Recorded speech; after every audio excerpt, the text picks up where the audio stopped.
ಅದಕ್ಕಾಗಿ ನನಗೆ ಬರಲಿಕ್ಕಾಗಲಿಲ್ಲ ಅಂತ ಕನ್ವಿನ್ಸ್ ಮಾಡಿ ವಜಾ ಮಾಡ್ತಿದ್ರೆ ಮಾಡಲಿ ಡಿ ಕೆ ಶಿ ಅವರು ಅವ್ರ ಅಧ್ಯಕ್ಷರಿದ್ದಾರೆ ಅವರೇ ಮಾಡಲಿ ಅನ್ನುವಂಥ ಒಂದು ಸವಾಲು ಹಾಕಿದರು. ಈ ಎಲ್ಲ ಹಿನ್ನೆಲೆಯಲ್ಲೇ ಸಹಜವಾಗಿನ ಇಲ್ಲಿ ಅಹಿಂದ ಸಂಘಟನೆ ಒಂದಿಷ್ಟು ಗುರುತಿಸ್ಕೊಂಡಂಥ ನಮ್ಮ ಸತೀಶ್ ಜಾರಕಿಹೊಳಿ ಅವರಾಗಿರ್ಬೋದು, ಅವ್ರ ಜೊತೆಗೆ ರಾಜಣ್ಣ ಈ ಹಿಂದೆ ವಾಲ್ಮೀಕಿ ಸಮಾಜದವ್ರಿಗೆ ಪೆಟ್ಟಾಗಿತ್ತು, ಅವ್ರನ್ನ ಅವರೇ ಮಾಡ್ಕೊಂಡಿದ್ದವು. ಅದು ಆ ಸಂದರ್ಭದಲ್ಲಿ ಆ ರೀತಿ ಮಾತಾಡೋ ಅವಶ್ಯಕತೆ ಇರಲಿಲ್ಲ, ಪಾರ್ಟಿ ವಿರೋಧ ಮಾತಾಡಿದ್ರು ರಾಜಣ್ಣ ಅವರು, ಅದನ್ನ ಯಾರು ಅಲ್ಲಿಗೆ ಆಗೋದಿಲ್ಲ. ಆದರೂ ಈ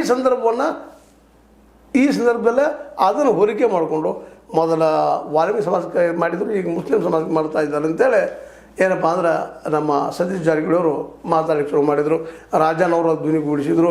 ನಿಧಾನಕ್ಕೆ ಇದೊಂದು ಹಿಂದುಳಿದವರಿಗೆ ವಾಲ್ಮೀಕಿ ಸಮಾಜದವರಿಗೆ ಆಗುತ್ತಿರುವ ಅನ್ಯಾಯ ಈಗ ಏನಪ್ಪ ಅಂತಂದ್ರೆ ನಮ್ಮ ಮುಸ್ಲಿಂ ಸಮುದಾಯಕ್ಕೂ ಅನ್ಯಾಯ ಮಾಡ್ತಾಯಿದ್ದಾರೆ. ಜಮೀರ್ ಅಹಮದ್ ಖಾನ್ರವ್ರನ್ನ ತೆಗೆದು ಹಾಕಿದ್ರೆ, ರಾಜಣ್ಣ ಕುಡಿಸ್ಕೊಂಡ್ರೆ ಇದು ತಪ್ಪಾಗ್ತದೆ, ತಪ್ಪು ಮೆಸೇಜ್ ಹೋಗ್ತದೆ. ನಮ್ಮ ಕರ್ನಾಟಕದಲ್ಲಿ ಮುಸ್ಲಿಂ ಸಮುದಾಯಕ್ಕೆ ನಾವು ಕಾಂಗ್ರೆಸ್ಸಿಗರು ಹೊರಗಿಟ್ಟಿದ್ದೀವಿ ಅನ್ನೋದು ಸಂದರ್ಭ ಇದು ಬರ್ತದೆ, ಆರೋಪ ಬರ್ತದೆ ಅಂತ ಮಾತುಗಳನ್ನ ಆಡಲಿಕ್ಕೆ ಶುರು ಮಾಡಿದರು.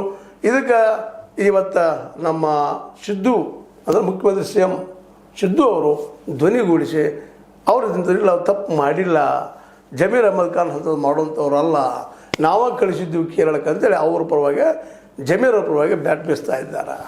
ಅಂದರೆ ಇದರ ಅರ್ಥ ಇಲ್ಲಿ ಡಿ ಕೆ ಶಿ ವರ್ಸಸ್ ಈ ನಮ್ಮ ಸಿದ್ದು ಅವ್ರದ್ದು ನಡೀತೇನಪ್ಪ ಇದು ಹೊಸ ರಾಜಕೀಯ ಅಂತೇಳಿ.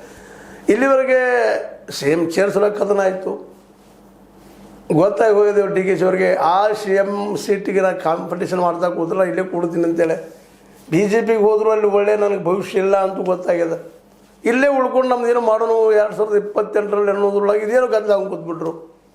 ಮಲ್ಲಿಕಾರ್ಜುನವ್ರು ಕೊಟ್ಟಿದ್ರು ಟಿಕೆಟ್, ಮಲ್ಲಿಕಾರ್ಜುನವ್ರ ಮಗ ಸಮರ್ಥಕ ಕೊಟ್ಟಿದ್ದರು. ಅದಂದೇಳಿ ಅವ್ರು ಬಿದ್ದಿದ್ರಪ್ಪ ಅಂದ್ರೆ ಮಾತು ಬೇರೆ ಇತ್ತು. ಇನ್ನೂ ರಿಸಲ್ಟ್ ಬಂದಿಲ್ಲ, ಅಡ್ವಾನ್ಸ್ ಆಗಿ ಬ್ಯಾಟ್ ಬಿಚ್ಚಿಬಿಟ್ರು ನಮ್ಮ ಡಿ ಕೆ ಶಿವಕುಮಾರ್ ಅವರು. ಆ ಸಂದರ್ಭದಲ್ಲಿ ಏನಾದರೂ ವಜಾ ಗಿಜಾ ಮಾಡಿದ್ರು